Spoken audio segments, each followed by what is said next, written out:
Hoje, a gente vai mergulhar fundo na ciência, muitas vezes invisível, que existe por trás de cada conexão humana que a gente faz. Com base na obra incrível de Daniel Goleman, vamos descobrir como cada interação, sabe, por mais rápida que seja, está ali, moldando o nosso cérebro, nosso corpo e, no fim, o nosso mundo. Para começar, vamos imaginar um cenário bem tenso, daqueles de filme. Pensa só, um pelotão de soldados cercado por uma multidão que está assim furiosa. A coisa toda está prestes a explodir. Nesse momento crítico, qual seria a melhor ferramenta para evitar uma tragédia? Bom, o que vem na cabeça primeiro são as respostas óbvias, né? Usar a força, a intimidação, um fuzil para mostrar poder, um megafone para gritar ordens e tentar controlar a situação. Essas seriam as ferramentas mais comuns para um confronto, certo? Pois é, mas a resposta que mudou completamente o rumo dessa história, que é real, é muito mais surpreendente. A arma mais eficaz usada naquele dia não era feita de aço nem de som alto, mas de um simples gesto humano. E a história é a seguinte: lá no Iraque, o tenente-coronel Christopher Hughes e seus homens estavam completamente cercados. Só que, em vez de escalar a violência, ele deu essas 3 ordens bem inusitadas. Ajoelhar e apontar as armas para o chão já eram sinais claros de não agressão. Mas o sorriso foi o que quebrou todas as barreiras de cultura, de língua.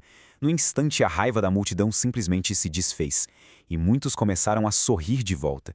É um exemplo perfeito da ciência que a gente vai explorar agora. E olha, essa história não é só um caso isolado, um golpe de sorte. Na verdade, ela revela uma verdade fundamental sobre a gente. A ideia central de Goleman é que não é que a gente só gosta de se conectar. Nós somos biologicamente projetados para isso. Está no nosso DNA.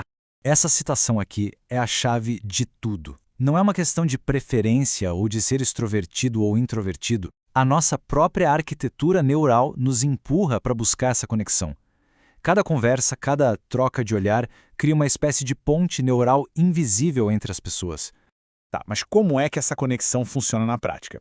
Pensa que é como se a gente tivesse um tipo de Wi-Fi social.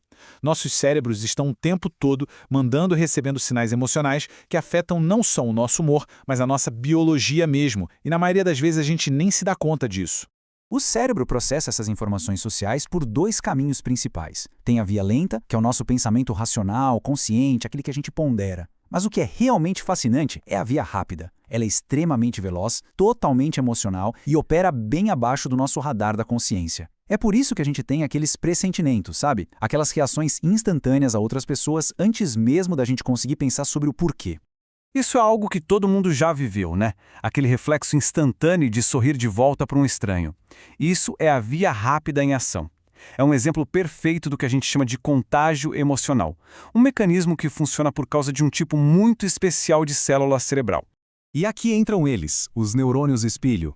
Eles são basicamente o hardware por trás do nosso Wi-Fi social. Quando a gente vê alguém fazendo alguma coisa ou expressando uma emoção, esses neurônios do nosso cérebro disparam como se nós mesmos estivéssemos fazendo ou sentindo aquilo. Eles criam uma simulação interna da experiência da outra pessoa. É incrível.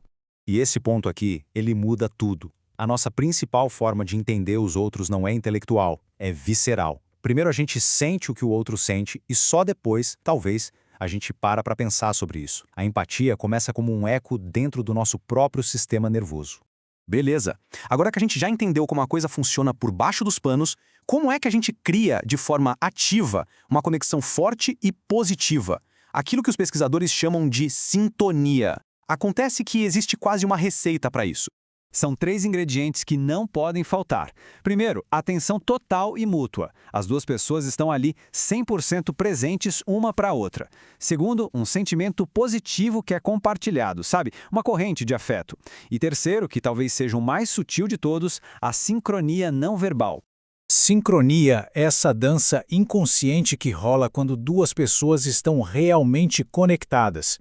Elas começam a espelhar a linguagem corporal uma da outra, o ritmo da fala se alinha e até a respiração pode entrar num padrão parecido. É o corpo falando por nós, dizendo, eu tô com você, a gente tá na mesma página. E agora a gente vai para uma parte que é bem séria mesmo. Essas conexões não são só experiências psicológicas que fazem a gente se sentir bem. Elas têm consequências biológicas profundas e diretas na nossa saúde física. Presta atenção nisso aqui porque é muito importante. Relacionamentos positivos podem de fato fortalecer nosso sistema imunológico, regular nossos hormônios de uma forma boa. Por outro lado, interações tóxicas e estressantes fazem exatamente o oposto. Elas funcionam como um veneno que vai aos poucos prejudicando nosso corpo. Nossos laços sociais estão literalmente nos mantendo vivos e saudáveis, ou nos deixando doentes. E é aqui que a gente chega num grande paradoxo dos nossos tempos. Justo no momento em que a ciência mostra o quanto a conexão humana é vital, as nossas sociedades parecem estar indo na direção contrária, enfrentando o que o Goleman chama de corrosão social. Os dados são, para dizer o mínimo, preocupantes. Olha só esse número. 40% das crianças de 2 anos nos Estados Unidos passam horas e horas na frente de telas. Isso bem na fase em que o cérebro está sendo programado para interação social, para aprender com o outro. E não são só as crianças, não. Para cada hora que se passa online, se perde quase meia hora de contato humano real, cara a cara. A tecnologia, que promete tanto nos conectar, muitas vezes acaba oferecendo um substituto que simplesmente não alimenta a nossa biologia da mesma forma. Essa citação de décadas atrás parece que foi escrita ontem. A gente pode até estar mais conectado no papel do que nunca, mas ao mesmo tempo mais isolado em nossas bolhas digitais, vivendo uma espécie de solidão compartilhada. Então, com tudo isso em mente, a gente precisa repensar o que realmente significa ser socialmente inteligente. Não é sobre ser charmoso ou saber manipular as pessoas. É um tipo de sabedoria. É entender que estamos todos interligados biologicamente e agir de um jeito que seja construtivo para todo mundo na interação. No fim das contas, a grande lição é esta: cada interação importa. De verdade. Cada conversa, cada sorriso trocado, cada momento de atenção que a gente dá para alguém, tudo isso tem um impacto que vai se espalhando pela nossa mente, pelo nosso corpo e pela nossa comunidade. A qualidade da nossa vida depende diretamente da qualidade das nossas conexões. E tudo isso leva a gente para uma pergunta final, uma reflexão para levar para a vida. Com essa consciência de que cada interação é uma chance de fortalecer ou enfraquecer a nós mesmos e aos outros, a questão que fica é: como é que nós estamos escolhendo nos conectar no nosso dia a dia?